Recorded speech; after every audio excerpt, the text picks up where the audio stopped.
warm introduction.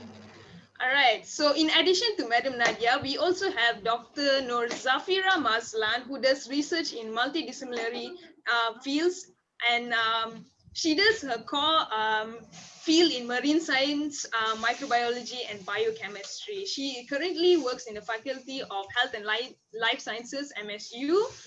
She has won several accolades in research sciences and has published in many reputable journals. She is also actively involved in marine conservation. This woman is unstoppable. Welcome, Doctor. It's a pleasure once again.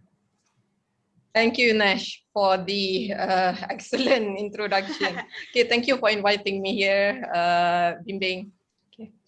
All right, so we also have our third speaker for today, who is a diet ethics graduate from USM. She is currently a member of Nutrition Society of Malaysia. She began her professional career with Yakult Malaysia, wow, as a public relations and science senior coordinator. She is eager to raise awareness on the role of probiotics and the importance of caring for our gut. Welcome, Ms. Raewadee. Nice to finally meet you. Thank you. My pleasure to join all of you today. So it's really nice to have you guys here. I just want to remind the audience that as you are listening to this panel of discussion, I would like to encourage you guys to drop your thoughts or your questions in the chat box below so that we can get to them at the end of the session, okay? So with that, let's just get right to it then. My first question is a really good question to start off with. Let's begin with what really happens in the research science line of work. Madam Nadiah, care to start us off? Tell us some of your experience in forensics. What do you do? How's the environment like? Give us the scoop, Madam Nadiah. All right, thank you very much, Nash. Okay, hi everyone. It's very nice to see you. Okay, and also I'm very elated to be here to tell you what is actually forensic science all about. Okay, in relation to research in forensic science, actually we have lots of sub-specialization in the forensic itself, right? For example, we have the studies of the ballistic, okay, of the firearm and explosive. We even have studies on crime scene management and also investigation, substance identification, document analysis. Okay, like my area of specialization itself is actually on criminology, whereby I study crime and also criminal behavior, not only limited to the offenders, but as well as the victims of crime. Okay, so all this information, data collected, so what I do with it is actually for to tell the public how to be safe, or at least to, safeguard yourself from the involving crime, okay, as an offender or as a victim. Right, so I think just like any other research during this pandemic, we are all suffering with, all these lockdown. So in forensic, we have two types of nature of research. One is actually more on the laboratory, another one is actually direct research. So in laboratory, if you are more prone into, doing labs, okay, doing experiments. So the nature is more to sample analysis, okay, identification as well as interpretations of the analysis. But if you're more to dry research, okay, like me, okay, it's actually more in.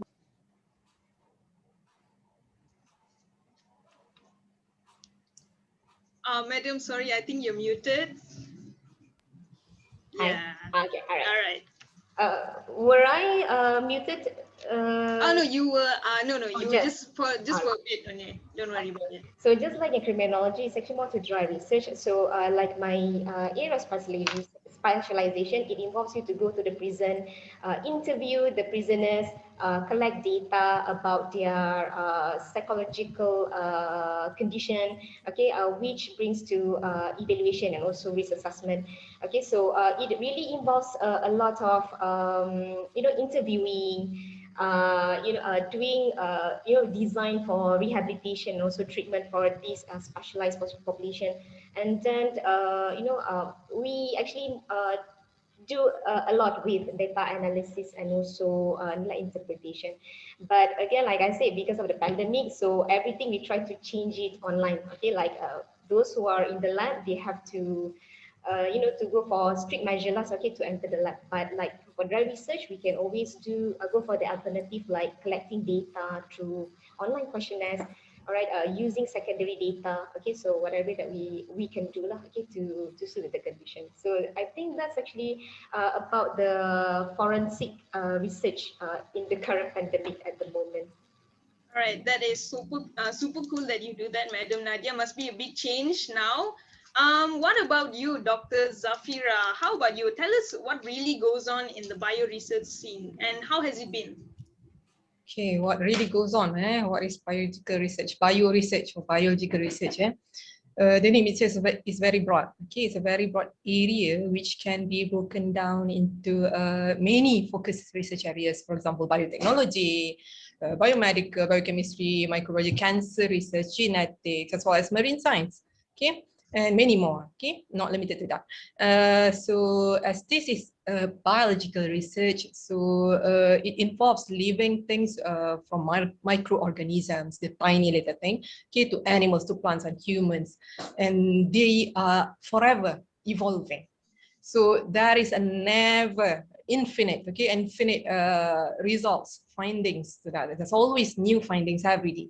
But for example, a scientist, okay, nowadays a virologist, okay, they studied about the COVID-19 and they found out how this coronavirus can evolve, can mutate, and get to find out how this easily mutate into various variants. Okay, until now they have discovered at least 4 different variants. Okay, alpha, beta, gamma, and delta. So those are biological science also. And then, well, who knows in future what kind of variants are they going to mutate into? God forbid. Okay, these are the nasty virus. God forbid. Okay, but biological research is not limited to that. And once you diagnose a research, for example, you've got to find the remedy. Okay, finding remedies by doing research. So these are the works of scientists. We work behind the closed curtain. Okay, medical doctors do the treatment. Kononnya. Okay, and so if people mention scientists, what are the first thing that come across your mind? People wearing lab coat, people holding pipettes, okay, with hair like Einstein, that looks a little bit crazy, okay, not me.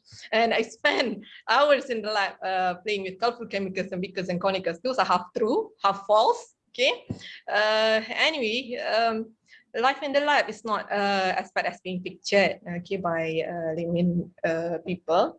It is more than that, actually. There is a nature's secret being unfold in the laboratory. Okay, each one of that being unfold in the laboratory. Okay, it is a very interesting area for those with high curiosity and would like to challenge themselves. Okay, if you love to be challenged, to challenge yourself. So this is the kinds of research, okay, that you can get yourself involved, right? Well, people like us, people like me, Madam Nadiah or Miss Wadi also, okay. And as for me, my research background is actually very biomedical, but I'm more focused into microbiology, and I somehow eventually, accidentally, out of my own curiosity and my own craziness, fell into marine science because my muse is on the sea cucumber gamma. I think most of you knows about gamma, okay. I think that is basically what biological science is all about. Thanks. Thank you so much, Doctor, for that comprehensive breakdown on your line of work. Yes, I do think it's super interesting and challenging at the same time. Now I think we have our fellow nutritionists in the audience. So let's hear it from Miss Raewadee. Tell us on your experience on your line of work. Okay, thank you, Nash.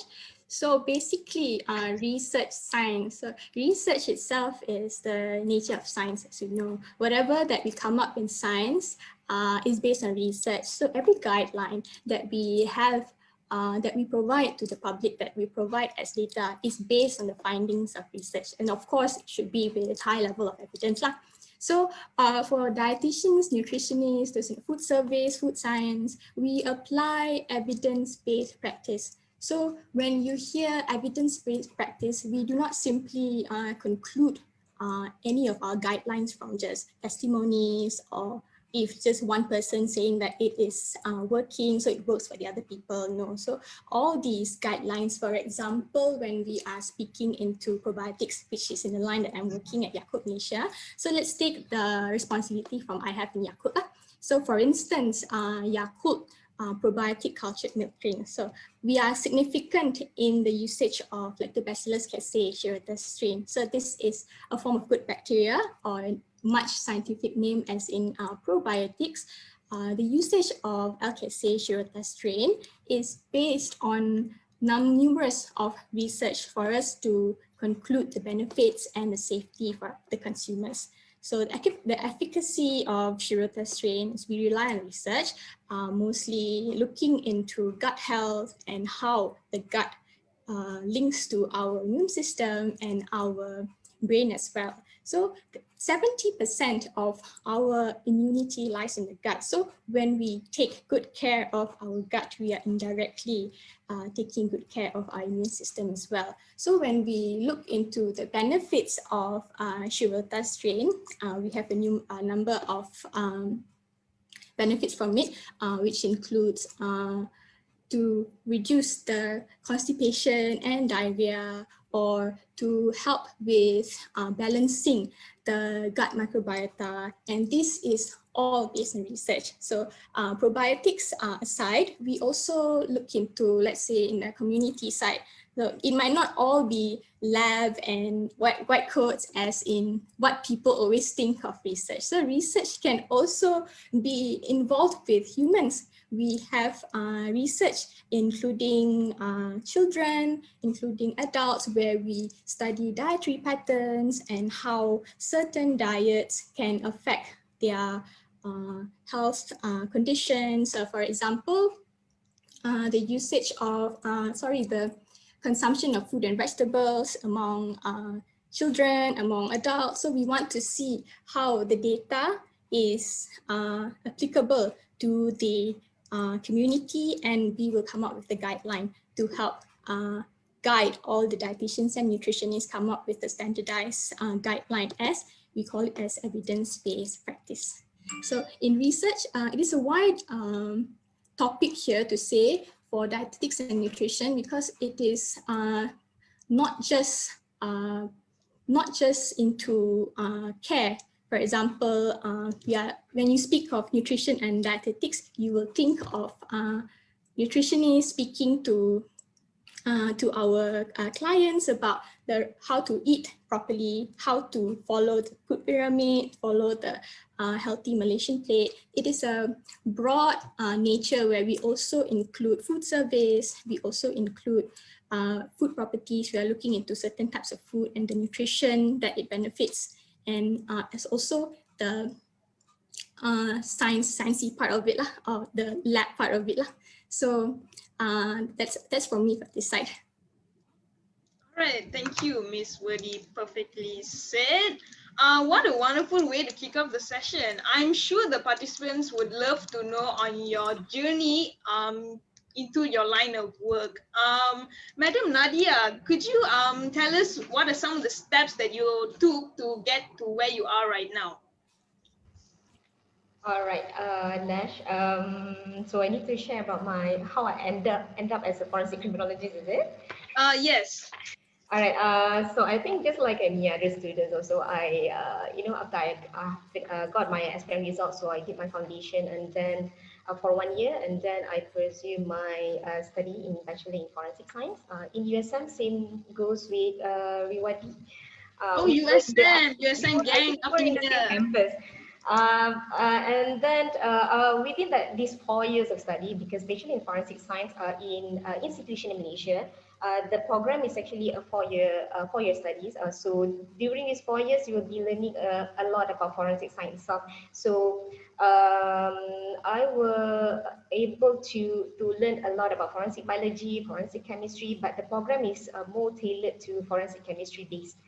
Okay, so when I was actually in my final year, okay, so I already had an intention to pursue my postgraduate in criminology, but part of me wants to do criminology, part of me is telling myself that I should explore maybe chemistry and also biology. I love chemistry, but not as much as I love to understand individuals. So I was, there were a lot of people advising you that you need to find you need to go for, you need to get a qualification which can actually guarantee you with a job. So that's why I was hesitated a bit when I was in my final year. So I tell myself, all right, okay, so let's try. Okay, so I did my research project in chemistry. So I did something about detecting heavy metals on a cosmetic products. Then it was crystal clear to me that I will do criminology. Not because I hate chemistry, but you just you just like realize it while you're actually doing the research. And that's when I approached my supervisor, and then I pursue a master in criminology. But then again, just because you are following your passion doesn't mean it's going to be easy way down the road. Okay, so I also had my struggles, okay, during my postgraduate studies. For example, during my first year, I registered without any scholarship, so I was all was all self-funded. Okay, and then because it's a criminology, so the nature is all about go to the prison, get the data from the prisoners. So that was another challenge, to just get the approval by the authorities to allow you to get into the prison. Okay, because first you are a female, and then my initial proposal was actually to study male murderer. So the thing is, during that time, there was no research in Malaysia studying on male murderer, but there are other research studying on other types of offenders. So these male murderers, they don't give you, they don't give you the green light to approach them because they are considering your safety and also some related to the ethics lah. Okay, so for 1 year, I was waiting for the approval. I go up and down the prison department of Malaysia, talk with their legal authorities, even talk with the lawyers from the prison department to just get an approval, and just to find that my application was rejected for 1 year. So after 1 year, I have to go back to square one, start over doing a proposal. And then there were lots of things, but I think because of when you really like something, that keeps you going. All right. So after that, then only I suit the proposal, and also my study focus on juvenile delinquency because at least they allowed me to reach this population lah. Okay. But then again, when you're actually collecting data, right, it's your first time to meet all these criminals, so you have a lot of speculation, thinking, are they going to hurt me during the interview? Are they going to attack me? While all those things. But through practices and guidance, my supervisor, I was doing good. Okay, and then I only took like 2.5 years to finish my master's study for the second proposal, and then like 3 years lah. Okay, so that is what I did lah. Okay, to graduate from in a forensic criminology. Okay, but just because you're graduating in forensic criminology, not necessarily that you are going to be in the forensic field specifically. So I also using my knowledge in psychology and also a bit of crime, a bit of psychometric assessment. So I work as a research officer on a project with the Ministry of Education, specializing in special needs. Okay, so it's a totally different application because that one is totally based on education. But based on the knowledge that where you are handling psychometric assessment and all, the application is just the same, but the knowledge is more or less the same, but the application is only on special needs children, where you have to assess them, see where they are at, what is their capability, whether they're socially functioning or not socially functioning, and which program that you can channel them, which is to include them with the with the other normal children, to make sure that they are not stressed. Okay, so the assessment, evaluation, designing the specific modules for these special needs is more or less the same like what I did for the presenters as well. Okay, so basically that's actually the journey about my studies. Wow, that is quite a journey, Madam Nadiah. I have to say, I feel the same way about chemistry. I'm sure Dr. Zaf has a lot to say about chemistry, as she's actually a biochemistry teacher. I had the pleasure to be in her biochemistry class, actually. So, same question to you, Doctor. What are some of the methods of approach you have taken to that has led you to be so active in the marine science and microbiology field? So how was biochemistry, Nash? Oh, excellent. I did well. I did well. Well done, well done. Right, so my experience, okay, so it's not much different with Madam Nadiah actually. I started my research in 2005 during my final project. Okay, now that you know my age. Okay, that was a long time ago, 2005. Okay, anyway, it started with one animal, the sea cucumber, gamete, okay, and one bacteria, the lactic acid bacteria, okay, that can be made into Yakult, Raewadee, right? Then one thing led to another, and here I am still talking about the sea cucumber, the gamete, wherever I go to everyone I meet. Okay, so when I did my final year project, I actually during my degree times, I like reading, but I do really like exams. Okay, I hate exams. Okay, and my supervisor said that you too. Okay, well, we are of the same boat, right? And my supervisor at that time, Professor Zwan, he was so encouraging of me doing research. So I actually was thankful to him. He was my mentor. Okay, and I like doing fieldwork. For example, in my study, I involved with marine animals. Yeah? We used to go to the islands. Okay, we're still going, except during this pandemic. Okay, so I like diving, snorkeling, taking samples in the seas, okay, and then bring back to the labs and do all the lab works, spend hours in the labs. So those are the things that gain interest. Okay, I gain interest through that during my final project. And I was neither genius nor excellent student at that time. I was always the backbenchers, right? And once I got kicked out of the class because my friend and I talked so much at the back. Oh my God, why am I telling you this?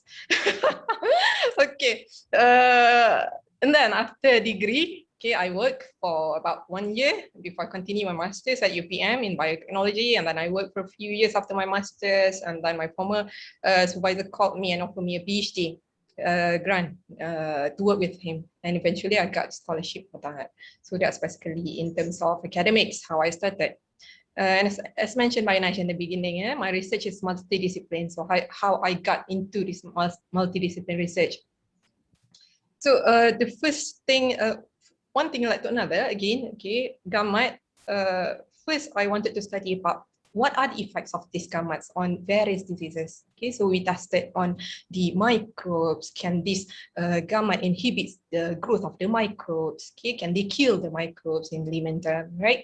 And we studied on the various effects of these gamete extracts on diseases such as diabetes, cancer, heart disease, and many more.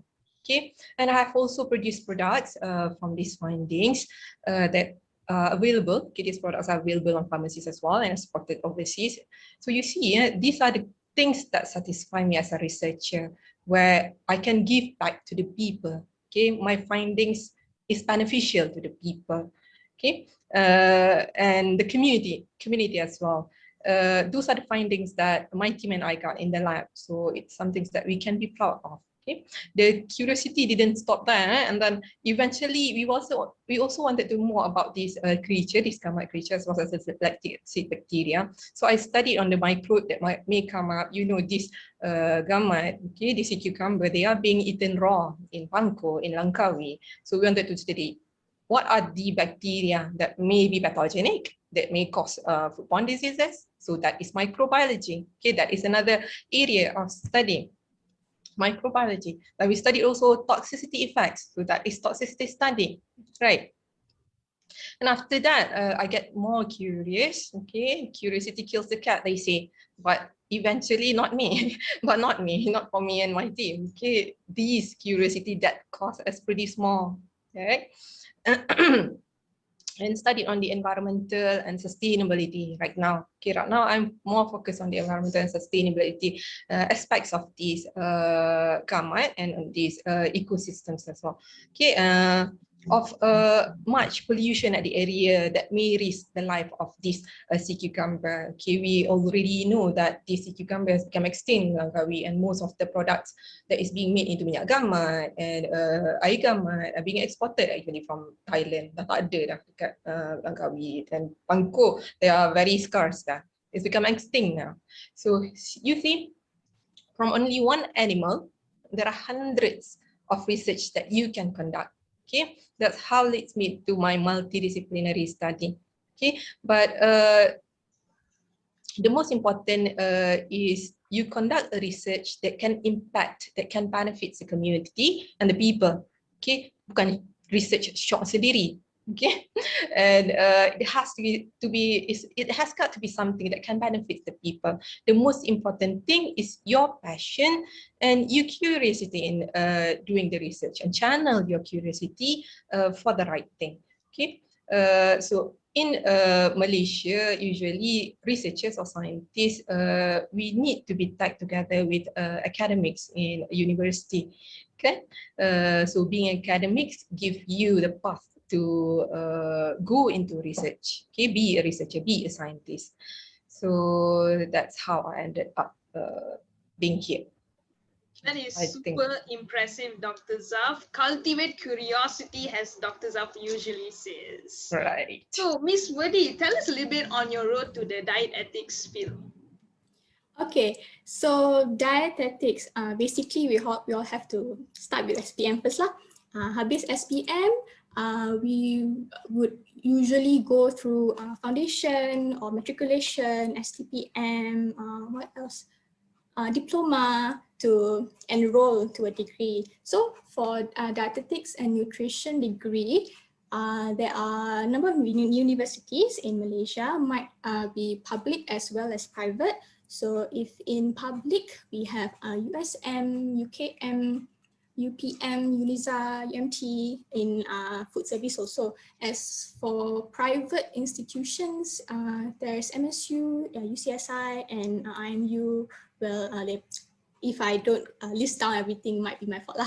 But yeah, that's the overall where you can enroll for your degree. So what will you learn in degree? So when you hear about nutrition, about dietetics, people don't usually are not usually familiarized. They are much familiarized to the term nutrition, you see. So in this course, you will basically learn everything about food, because yes, we love food, we eat food every day, and we want to learn more about food. So in your early years of studying, we have 4 years now. Nowadays, it's usually 4 years of study, where in your early junior years, we call it, you will learn about the theory, you will learn about food science, you will learn about food biochemistry, food preparation. Every week, you will have to go to the lab, but our lab is not the usual lab that you imagine. Our lab is basically the kitchen.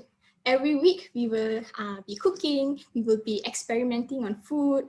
So starting from as simple as learning about the egg, we will boil eggs for different duration of time to learn their properties, especially sulfuring of the egg yolk. That could be in to learn the food properties. As you develop through your senior years, you will learn how to cook the right recipes.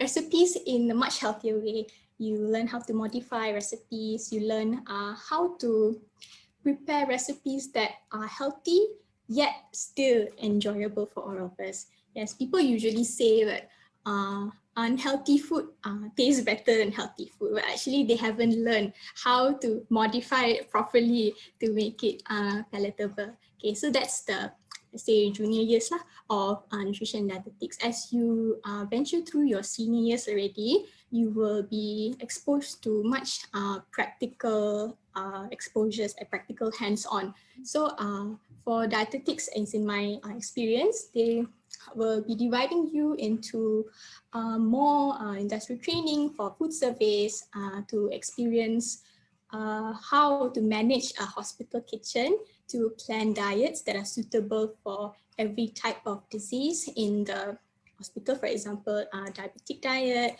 low salt, low fat, for low purine diet for gout, and also you have to ensure that these food are prepared according to the caloric requirement for that it is suitable for all. And besides food service placement, you also have clinical attachment, where you will be placed in healthcare institutions in hospitals to face real-life patients, to learn about the diseases and the treatments that are required for each patient. So in this clinical training, you will be learning more about you have your theories, but now it is your time to adapt all these soft skills you need to apply to your patients. So when you learn all these theories, say, okay, low fat diet, what is it? Low salt diet, what is it? So now it is the time for you to execute the diet onto your patient. And it's not just as simple as, okay, Puan, kena kurang ni, kena kurang tu. It is more to understanding your patients first, understanding your listener. What is their regular food habit? What are their allergies? Do they have any barriers to eating? For example, old people, if they do not have teeth, how will they be able to chew? Or if they have certain allergies, of course, you would not insert the allergic food into their diet. So everything is personalized, and at the same time, you have to learn how to negotiate. You have to understand their needs. For example, they are always working, they don't have time to cook. So you will have to come up with an idea how to adjust their diet based on their lifestyle itself. And so that's the dietetic side. As for the nutrition side, they will go into the community, not into treatment of patients, but into prevention. Prevention is, for example, is weight loss. Okay. The risk factors of most non-communicable disease that we have now stems from obesity. So the role of nutritionists here, they are there to teach the community to eat well, to eat a healthy, balanced diet in order to prevent the occurrence of these diseases. Okay. And besides all these encounters with patients, with the community, you also have talks where you will go to the community of all ages. So for example, going to school, you will give talks about healthy eating, or if you go to a sports school, you will have to adjust your topic based on, let's say, nutrition for athletes. So it is a broad course of this nutrition and dietetics. Yeah, so once you have completed your degree, let's say if you want to venture into postgraduate, there are also courses for postgraduate, if not mistaken, mostly in UKM and also UPM. So basically, postgraduate, you will focus more on one thing that you're passionate about or something that you want to learn about. For example, you want to learn about maternal nutrition, you want to learn about nutrition for pregnant women. So you will be focusing more, and as I quote back Dr. Zafirah, yes, when you are in postgraduate, you are in academics, you will have to also do research. And this is, yes, as I quote back to my initial intro just now, as every guideline in science, you will have to base back on the research findings. Yes. As for career-wise, there is a number of, there's a lot of career opportunities. Now we are not just focused on meeting patients one-to-one. We are also into the digital world already. You can see that there are more nutritionists and dietitians in digital platforms to give consultations, to give health advices. Some are also building up their own kitchens. They provide specialized diets and delivery to those who need these special diets. You can also join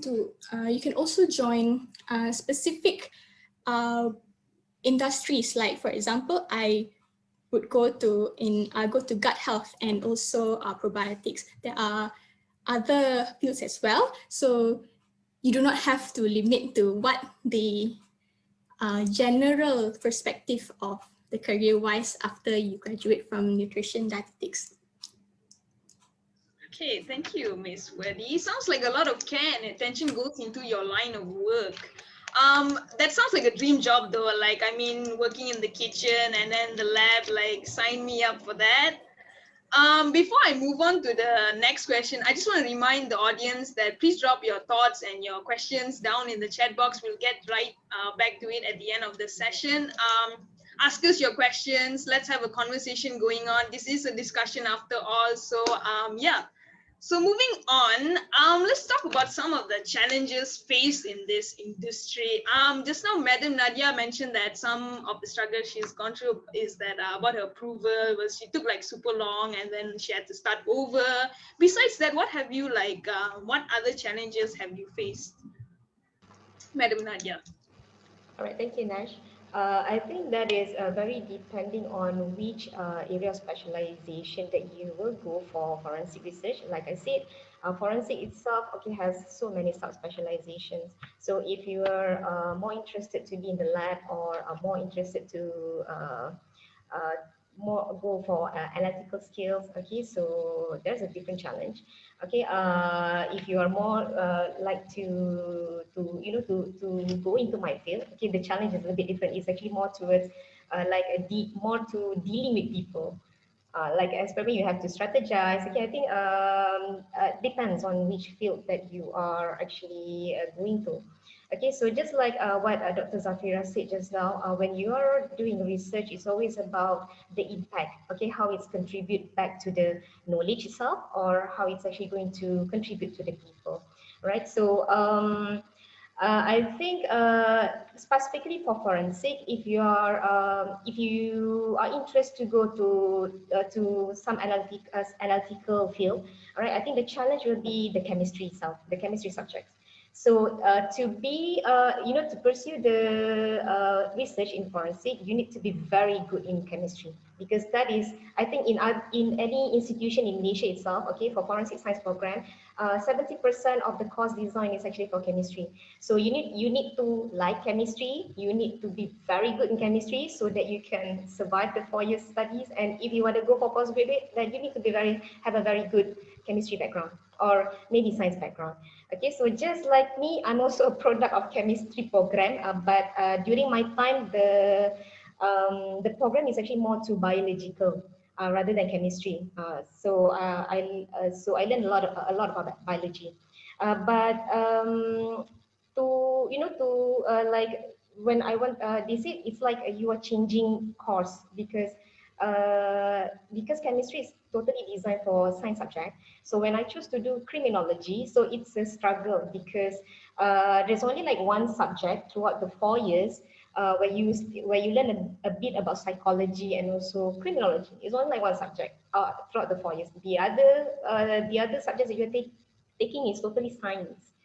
So I have to, to do a lot of self-learning. I have to read, to do a lot of reading, to really do a very, in-depth studies about what criminology is all about. I have to start at the very beginning. So if you are, for example, if you're from the psychological background or maybe social background and you want to study criminology, maybe it's a bit easier because you're already exposed to all these theories. But as for me, because I'm a science graduate, so I have to, start, do my own reading. So just like I also have like one senior who is doing his postgraduate in forensic accountancy. So he's going to be, to graduate as an expert for forensic account crime. And he's also working in Bank Negara currently. So he also has the same challenge, whereby we are not learning about accountancy at all in our 4 years program. So he said when he did his master, he has to buy dummies for in accountancy. So he has to do a lot of self-reading and so self-learn a lot, right? So I think what you need is actually you need to be passionate, you need to be very resilient, and you need to be adaptable, in order to overcome these challenges, because in the forensic itself, crime is always changing. Like in the pandemic, right? When we are all going online interaction, so do the crime.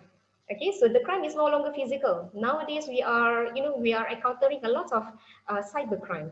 Okay, and the challenge is that it's as compared to the conventional crime. Conventional crime, you can have the hard physical evidence. You can see it. Okay, but when you talk about cyber crime, okay, you don't have the physical evidence. Maybe you have the physical evidence in terms of laptop, the device, but how you want to put the person or the accused behind the screen. So that's the challenge. Okay, so I think for other field as well, I think you need to be adaptable, because after all, knowledge is always changing within the 5 years. So you need to be able to adapt, okay, to move on, okay, and to keep up what is actually the current trend or the current information, to make sure that the research that you're conducting is actually relevant. The information that you are providing or you're sharing through your research is has an impact, okay, and is relevant to the current issues. Okay, so I think that's actually the challenge in forensic itself. Thank you, Madam Nadiah. So Harbin Singh in the chat says that what course provided in SPM, what subject need to pass. Have Madam Nadiah mentioned that relating to chemistry and biology, the science subjects, Harbin Singh. I hope that helps you. While I have you, Madam Nadiah, I would just wanted to ask you about some of the misconceptions that you have faced in the industry. Like me being a forensic student myself, I normally, whenever I tell people that I'm doing forensics, they are like, oh yeah, like CSI, right? Yeah, I love that show. That's what you do, right? And I'm just like, yeah, totally like that. Have you heard some of these before? And like, what have people assumed about your line of work? Oh my God, that consumption is still going on until today. It's still going on, yeah. Oh, okay. I thought it was only during my time. When they ask you, what do you study? I study forensic. Oh, benda-benda mayat, potong-potong mayat. Exactly You like have that. that kind of impression about forensic. Benda mayat, potong mayat. You are dealing with the mayat. Everything with the mayat lah. But actually, because it's 70% chemistry, okay, you will be mostly in the lab. You don't see mayat actually, but you are just dealing with the evidence collected from the crime scene or collected from the that body. I think that's actually one. I think because during my time, there were no social media. Most of our references is actually hardcover books. So we don't really have, have the privilege like the young kids nowadays, where you can just go to internet and Google everything. So the information is already there, right? So there were not much introduction about what is forensic is all about. So that's why I think people get the idea that forensic that they know is always about the autopsy. All right. So I would like to to get it straight now. Okay, that when you talk about forensic, okay, if you want to do, I mean, if you have a kind of, if you have intention to be in a line where you'll be conducting autopsy, okay, what you need to the the line of the study that you need to go is actually medicine.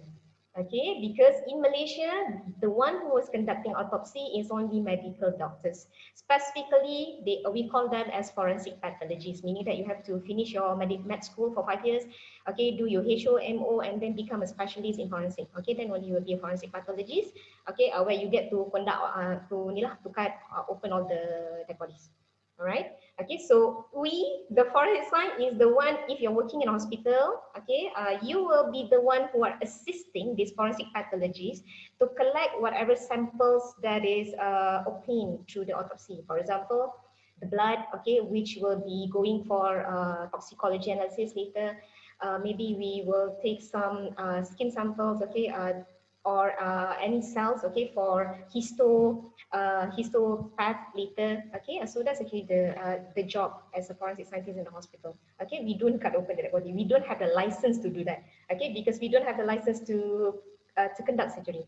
That's the one first misconception. The second one is when people know that you take a degree in forensics, so you tend to have an idea that the nature of the job will be only in forensic field. That is totally not true.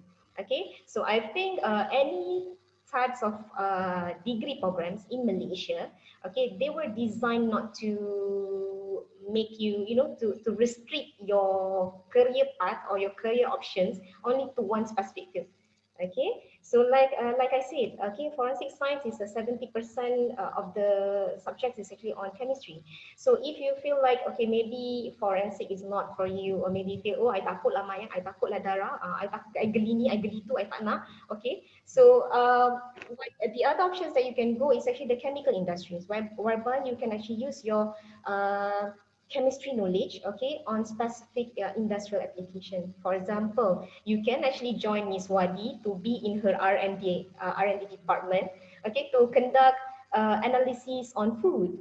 The application is more or less the same. Instrument sama, procedure sama, method sama. It's just that rather than testing it on some human samples, collected from the dead body samples, you are testing it on the food. Okay, the knowledge is more or less the same. It's just that the nature of the samples is different. So if, for example, you want to join Dr. Zafirah on marine, we also learn a bit about forensic DNA. The methods of collecting the biological sample, the blood, okay, conducting the PCR technique is all the same. It's just that what kind of nature of samples that you're actually testing, what kind of gene that you are actually looking for, okay, and how to extract that, and then do further analysis. That's all. Okay, the knowledge, the science knowledge across any other science programs is more or less the same. It's just that how you are actually applying it. Okay, so I think that is the two main misconception that we have in forensic. Oh, another one thing that I want to add. Some people say if you want to join forensic, you are going to become you will be working with the police. Police and yes. Yeah, I've heard plenty of those actually. Yeah, you're becoming police. You're becoming an officer in the uniform. Okay, that is not true. Okay, because in order for you to join them, you need to make sure that you are physically fit or you fulfill all the physical requirements. Okay, because so far in Malaysia we don't have a special channels, okay, to allow us forensic graduates, okay, to be absorbed in this department, okay, without considering your physical requirements. Okay, for example, you can go to SPA. What is actually required for you to join all these authorities? Okay, for example, your height, your weight. Okay, so like me, I'm 150 centimeter. Totally, I'm rejected. Okay, so they will screen you first based on your physical requirement. Tak boleh rabun, your hand must be straight. Okay, macam I tangan I bengkok. So tak boleh lah. Okay, tak boleh pegang pistol pun. Alright. So you need to check whether you really fall within the physical requirement in order for you, if you have an intention to join PDRM, to join bomber or any other uniform professions which requires you to wear a uniform. All right. Okay. So those are the misconceptions that I want to address. Thank you so much, Madam Nadiah, and thank you so much for debunking the myth about all the misconceptions in the forensics. All right. So, Dr. Zaf, now over to you. Please tell me some of the challenges that you've had to overcome in the bio research line of work. Also, tell me some of the misconceptions that people have had or people have speculated about your line of work. Okay, challenges for biological research. Biological research involves with living things, so there are lots of things that are very complicated, right, and unpredictable as well. First thing first, fail to get your desired results. Okay, for example, in theory, it says things like this, and then suddenly when you do the experiments, it turns out negative results, right? So those are the things that usually being faced by the scientists, by us, the researchers. Sometimes you've been working for one experiment for months, but it turns out negative. But fret not, no results is a result. Okay, you've got to share everything that you get with the audience so that they know they won't repeat the same thing, and they know that it is still a novelty. Okay, so that the people know there is no result and they test it, and that is part of the contribution as well to the people, to the community as well. Okay, that is a contribution. So no results, results. Do. Okay, as long as you That's it first. Okay. Another challenge in this area would be fundings. Okay, funding is hard to get funds nowadays. Okay, especially from the governments. Okay. Apparently, sometimes research that you think would be beneficial to others, but apparently others would not think the same, right? And research nowadays are bound to a decision of people with interest, okay? People with interest, but you want to do the alternative, but you got no choice but to go to mainstream research, okay? I think you got what I mean, right? Okay. Well, yeah, there are political interests in there are industry interest in there, and institutional interest in there also, and many more. Okay, so it's hard to get fundings for research. Easy example, development of the vaccine. Okay, there were efforts to produce own vaccines here in Malaysia, but because we don't have much fundings, so all the efforts go down the drain. Okay, up to clinical research, actually, they've already find out about the vaccines, tapi tak dapat juga because there's not enough fundings. And also during these pandemics, just what Madam Nadiah said just now, most of the works, okay, biological research, we bound to being halted. Okay, most of the research are halted because we cannot come to campus, particularly the postgraduate students. Cannot come to campus during the lockdowns, and thus this hinder the progress of the research as well, and to slow down the production of all the academic outputs. So this unpredictable environment and unpredictable circumstances that we are facing now leads to stunted research growth. Okay. Right, I think those are some of the challenges that's faced by the biological research, if I can say. About misconception, okay, to be honest, I have not heard of, I've not come across any misconception in my biological fields. Okay, previously there were like gender bias, okay, misogynistics happening in research. Sorry. Okay, my cats were running around. Okay, so there were gender bias, right, and misogynist perception in that. But nowadays you can see there are lots of women representation in science, kan? So I don't think that is any misconception in research regarding the representation of women. Okay, I think maybe in Q&A session later, the audience will ask about the misconception and speculation. There are lots of questions about that. One thing that I wanted to raise here is that scientists doesn't really make much money. Okay, compared to popular belief. Okay, we don't really make much money unless you find something. For example, the virologists, they found out the vaccine for the COVID-19. What are they becoming now? Billionaires, right? Billionaires. But there are some scientists that willing to donate.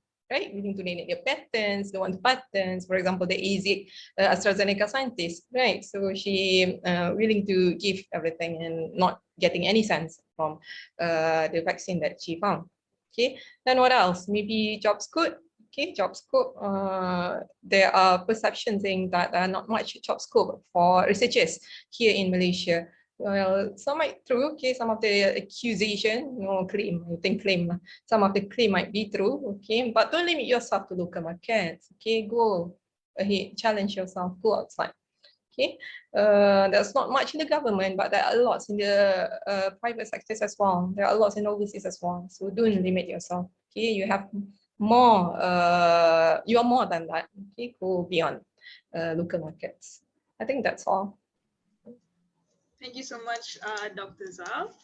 Ms. Raewadee, let's hear from you now. What are some of the challenges that you faced, and what's it like being a woman in that industry? And also, please tell us a little bit on some of the misconceptions that people assume about you. Okay, let me answer about the women first. If you have friends in the dietetics and nutrition course, right, you will notice that there are very few males in the course itself. Sometimes it's one, just two. If you're lucky, you can get 5 in the batch.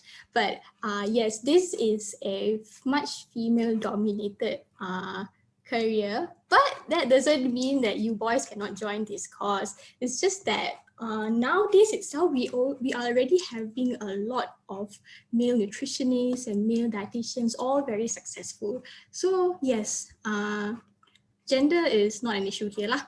Okay, as for the challenges, first of all, I agree with Madam Nadiah. With nutrition, the knowledge is always changing. And let me take an example of our current food pyramid. So 10 years ago, the carbohydrate was at the bottom. Now, since 2020, we have placed the fruit and vegetables at the bottom. So in this field, you will have to continuously learn. Once you are in working place, of course you don't have to go to class, so you have to have your own initiative to self-learn, join the community, professional bodies to continuously update your knowledge about whatever breakthroughs in nutrition. So that's one, ever-changing nutrition information, although it doesn't mean that whatever you learn in school is not relevant. No, it's not. It's just an improvement to what you have learned back then in school, in university. So that's one, ever-changing dynamic environment. Secondly, in our country itself, we have a lot of non-experts speaking on nutrition instead. I mean, it's like you're asking a monkey how to be a fish, something like that, you see. So when you as a person who graduated from nutrition and dietetics, and then you found someone very passionately speaking about what is right to eat, what is not, when the person doesn't even have credentials. So we are here to combat those myths and correct the misconceptions, correct all this false information that has been circulating in our community. And apparently our community are not very well aware of the existence of nutritionists and dietitians, and they don't see the need to find us. So they usually just rely on these baseless sources. So that's the second challenge. And the third challenge is that touching on the community also, our Malaysians, we are aware what is healthy, what is not, but we do not know how to apply, even in the basic itself, like, okay, you have to encourage yourself to eat more fruits, more vegetables. Yes, everybody knows fruits and vegetables are healthy, but tak buat juga. That's the challenge where you need to persuade them. Okay, you have to eat 5 servings of fruit and vegetables a day, and how much is per serving, something like that. So their level of understanding how to apply the right nutrition here is not too satisfactory, but there is a lot of work to do in this field. Okay, and as for misconception, people usually perceive diet as a chore, as a task, or sometimes they use diet to punish themselves instead. Like, okay, after Raya, wah, banyak makan, I have to diet lah. So they see it as a punishment lah to what they have eaten for the past days. So, okay, to the true definition of diet, you have to understand diet is basically whatever that we eat. Whatever that we eat daily, that's diet. So when people perceive diet in such a way, they tend to look at certain foods in a bad way. They say, oh, this is bad, so I will not take it. Oh, this is good, so it means I have to take it like betul-betul banyak lagi bagus. Okay, the rule of nutrition is balance, variety, moderation. So when you take a bit of everything in the right amount, and also you eat different types of foods every day, then you will be able to achieve what the pyramid is asking us to do with our diet, to encourage a healthy and balanced diet. So actually there is no wrong or right food in this case, but how you are taking it in your daily life. If you take it too much, then let's say for example, water, plain water seems very innocent. UK, no issue of plain water. But if you drink too much plain water, it is also not good. It will cause you to be hyponatremia, means you have low body salt. So everything has what the same people say, too much of a good thing is not good. So there must be a balance, a variety, and also moderation in the food that we take every day. And for other assumptions, okay, in career-wise, people usually see dietitians and nutritionists as food police. They are scared to eat with us sometimes, but actually, of course, we as professionals, we do not simply just give advices straight away. We only give when it is required lah. Sometimes if you always keep giving advices, people get annoyed also, right? And yes, of course, they will label you as food police lah. But that's treat us as friendly people who are trying to help you see food in a different way, develop a better relationship with food, and also understand what it does to your body and how to control it according to your requirements. I guess that's all. Conceptions and challenges in my field. Thank you so much, Miss Raewadee. I'm definitely one of those people that have like an unhealthy food consumption. I will definitely take your advice on that. And I think we are running out of time actually. So let's like cut to the Q&A session. We actually have quite a number of questions for Madam Nadiah about criminology. Actually, we have a fan base going on for Madam Nadiah. So let's start off with the first one. To pursue criminology, is it compulsory to study in Malaysia or can you study abroad like in UK? Okay, thank you for the question. Okay, that's actually very interesting. Actually, most of the criminology fields is actually established in Western countries, especially UK, because UK is actually the pioneer country who come up with the study lah. And I think we have one of the oldest or the pioneer institute, which is actually in Cambridge, Institute of Criminology in Cambridge. So that was the very first institution, okay, specializing in criminology. So you can, if you go through any research articles about crime, okay, study on criminology, most of the authors are actually coming from that institution. All right, but to see, okay, in Malaysia, so far criminology is still developing. We have very few experts in criminology, and it's more experts coming.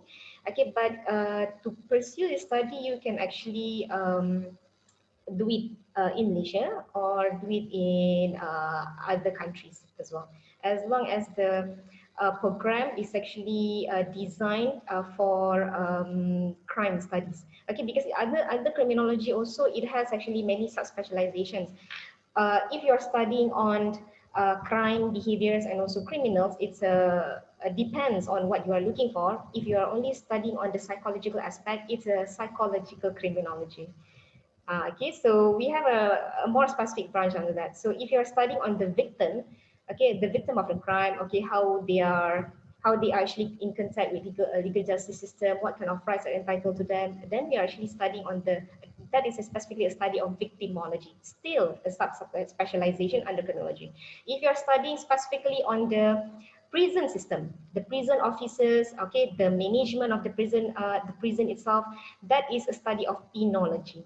Okay, so you see, it depends on, you need to go through the course provided by that particular institution if it's actually suited to area that you want to specialize. One way you can actually do is, if you go to the institution, you can actually go through the directory, right? Okay, so usually there will be a details and information about the supervisors or the potential supervisor and what are their area of research. Okay, so you can actually email them, okay, ask them specifically if they can, can supervise you on the topic that you are interested in, or maybe get an advice who will be the most suitable supervisor, okay, for your research. I think that's actually how you can do it lah. All right, be it local or international, okay, you can actually approach these potential supervisors, right?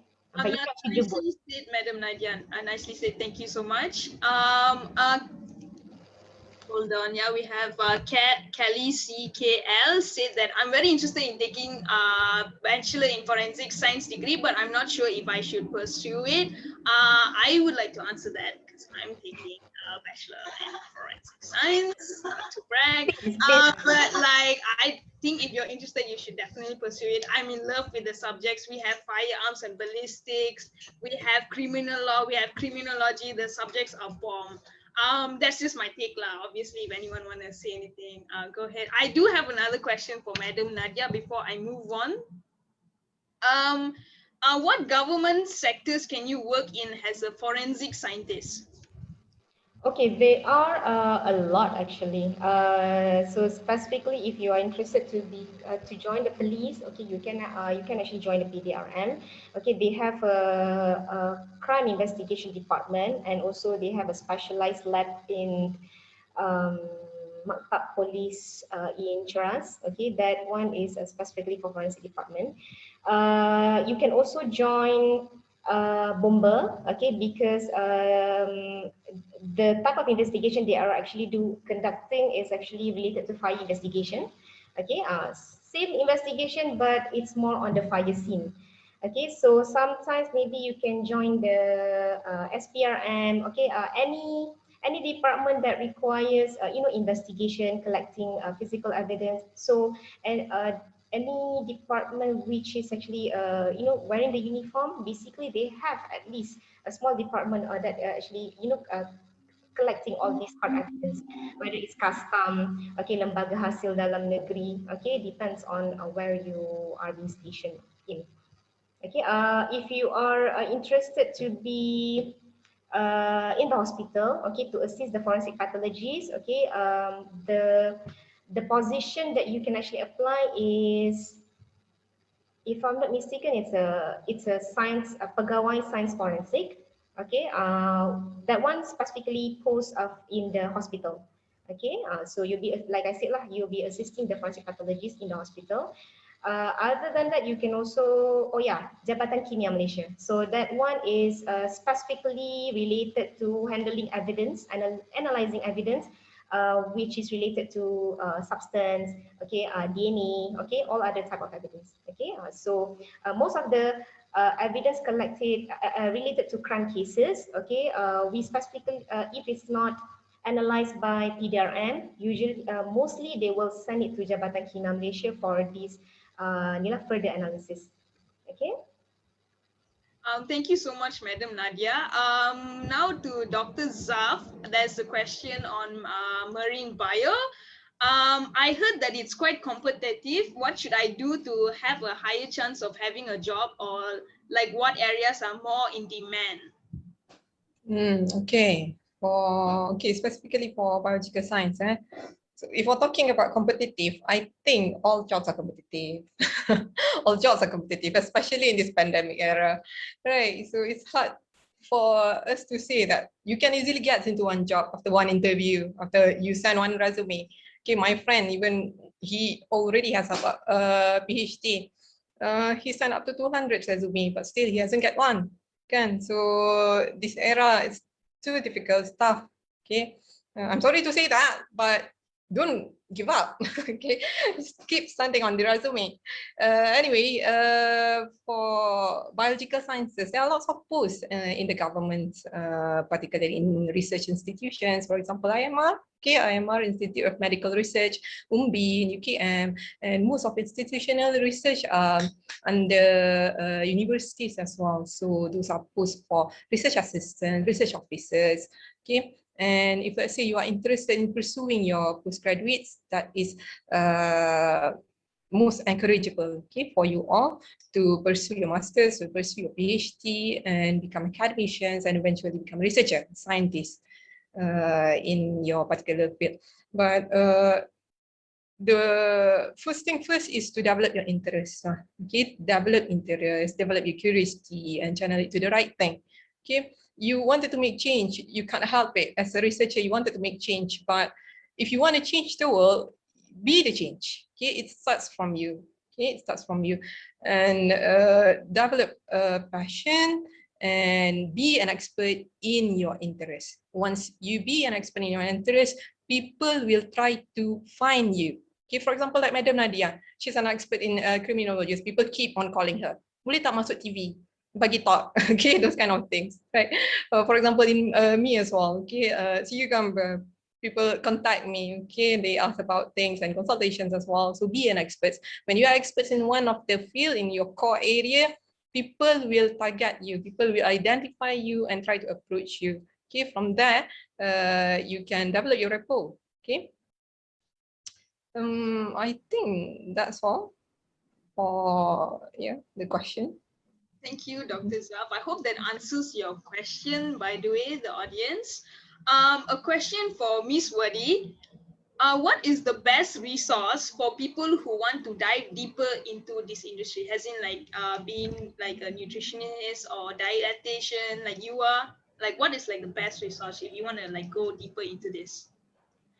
Go deeper as into pursue studies, or before you decide to settle down on this course, where would you, is that the latter? Yes.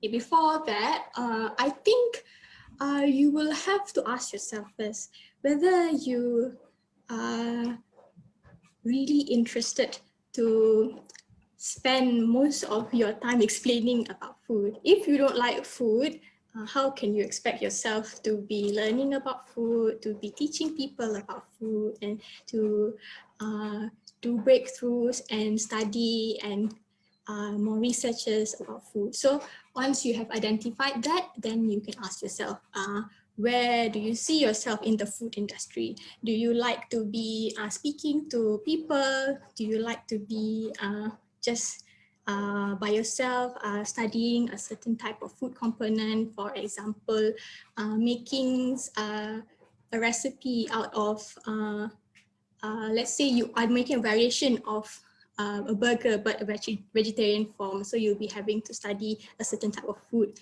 to create such a recipe. Or you can also ask yourself, do you like the environment? See yourself in the shoes of the career that you would like to pursue. Do you like to be enclosed in a building where you will only work 8 to 5, seeing patients every day, talking the same thing like a radio, this is healthy, that's not healthy, or enclosed a building? Or you like to see yourself exploring around, meeting different people, having a dynamic environment where, okay, today you'll be giving a talk, tomorrow you'll be having a one-to-one conversation, or that's where you can see whether you are deemed fit enough to be in the course that you want to pursue. Did I answer your question? That does answer my question, Miss Raewadee. Thank you so much. I'm actually loving the engagement level of the audience. We have like plenty of questions, so I'll try to answer them. Dr. Zaf, a question for you. Bioscience research, is funding usually conducted via grants, or is it more usual to be employed by a pharmaceutical company with stable salary per month? Are grants usually only offered by governments to university? If want to still do research after postgraduate, must I teach at the university for stable salary, or can I do research in a company?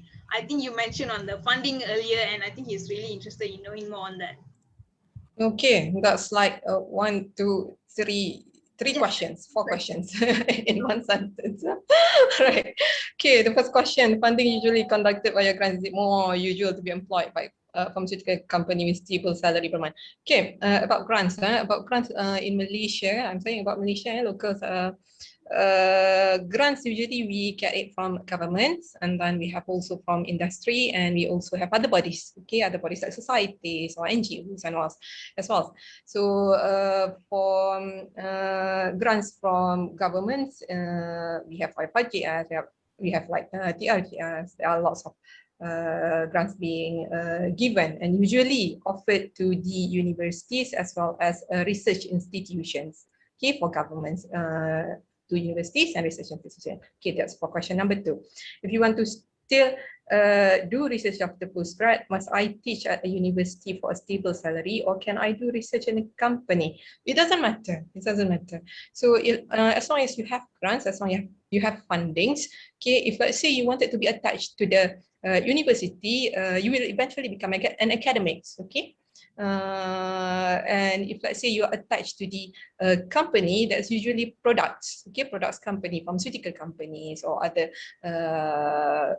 companies that produce products from scientific findings, okay. So it doesn't matter as long as you secure a job. Is that answers?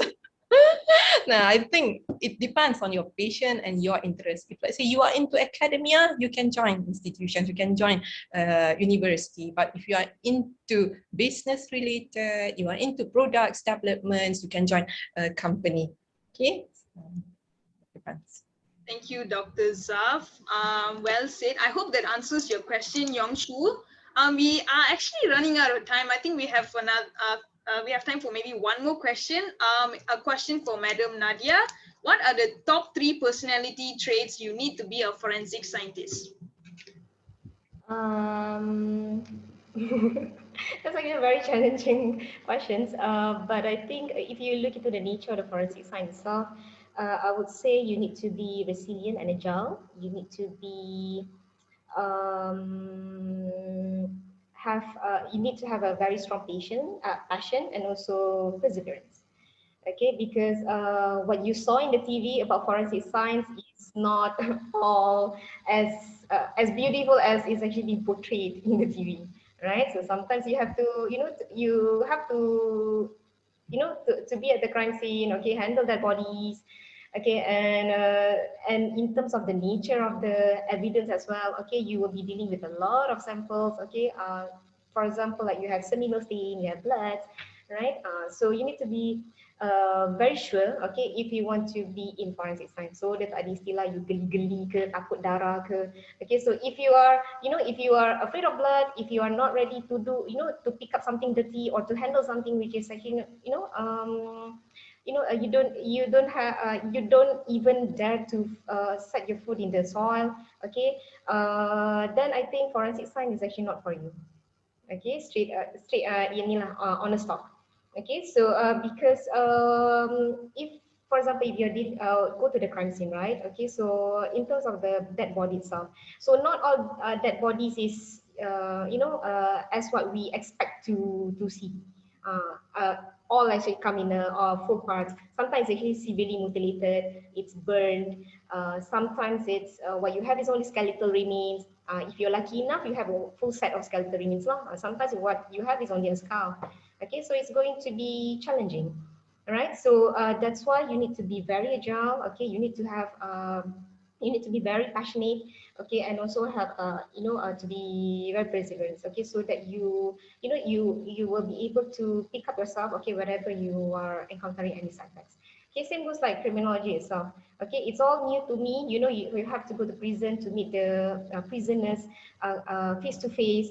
Okay, so if you're not able to do that, okay, not brave enough, okay, to to overcome this situation, so then I think you need to think back, okay, whether forensic science is really for you or not, right? Okay, thank you, Nash. Thank you so much, Madam Nadiah. To the rest of the questions, maybe the speakers can reply to you guys in the chat box later. Don't worry about that. So that was the last question, ladies and gentlemen. I hope you guys have benefited from this as much as I have. I just want to thank the speakers really quick for lending us your experience and your time. Thank you so much, and thank you so much to the participants. I know it's the weekend. You could be doing literally anything else right now, but you're here. Kudos to you. Thank you so much, and we appreciate it. And that's a wrap on Research Science.